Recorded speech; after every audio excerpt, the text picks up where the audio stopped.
haven't done a whole lot of work on the quarterbacks. I feel really good about where our quarterback room is, even though we're not naive to the fact that Matthew's hopefully got a couple more years that he wants to play, but he's also earned the right to be able to say after this year, hey, I'm gonna go ahead and hang him up. But I'm hopeful that that's not the case. But I haven't done enough work to really have an educated opinion on that. That's not something that I would see us going, but maybe not.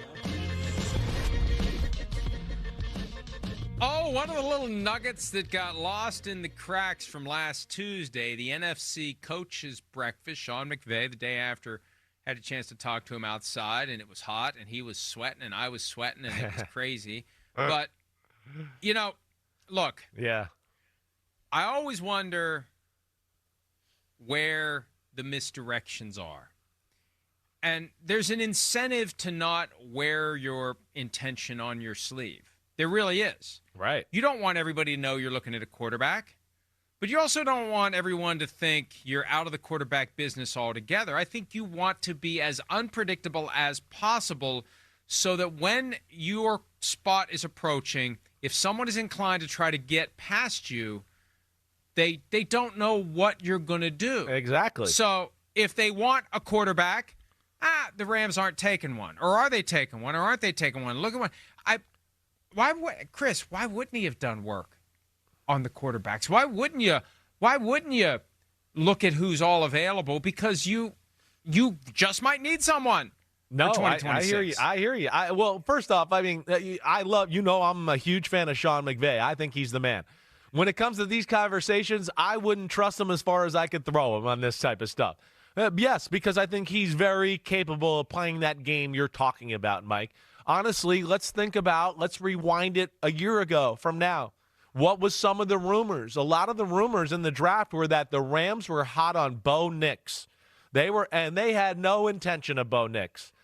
From what I know, they had no intention. It was all about what you said. They wanted to keep people off what they really wanted, which was Jared Verse and a few other guys, and they wanted to put it out there just in case somebody like Bo Nix, because I think a lot of people thought he would still be on the board when they were picking last year. I think they were at 19 or 20, to where, maybe somebody trades up and gives us a haul, and we move down 5 or 6 spots, and we could still probably get one of the two guys we wanted anyways, right? I think that's the game they played. So, yeah, I wouldn't totally trust Sean McVay when it comes to this convo. There was a show last year where they were in the Rams draft room. It was a Skydance show, if I recall correctly, and there's a chance I don't. It's been a year. What the hell? But I remember one guy they wanted. He was making his way down the board. They wanted the guy who came out swole. The guy who ended up Byron in Seattle. Murphy. Exactly. Yes. Right. Yeah. I do remember that too. And yes, they should have, because we know he's a hell of a football player for sure. But yeah, he was definitely on that short list of guys that the Rams had a circle around for sure. Okay, so the year that they act like they're interested in a quarterback, they're not. Yeah. The year they're trying to create the impression they're not interested in a quarterback, they are. That's the thing. I don't know that I buy it.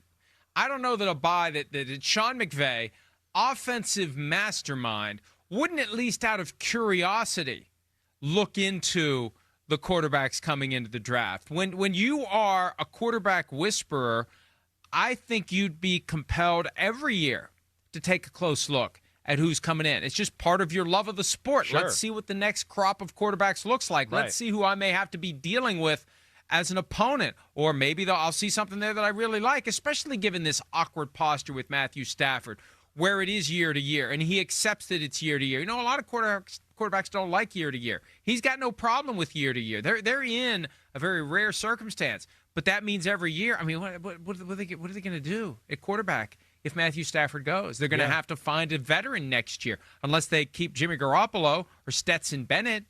I mean, the quarterback room is good if you keep Matthew Stafford, and you take Matthew Stafford out of that quarterback room, it's not so good all of a sudden. No, 100%. You're right. I hear everything you're saying, right? And I think they're a little bit where they're not in a desperate situation, so that probably wasn't at the forefront of what they want to evaluate at the draft. But there's no doubt Lesnine and McVay are going to have a feel for these quarterbacks when it's all said and done. I think the other thing, too, that doesn't make them desperate is the fact that their team is so damn good.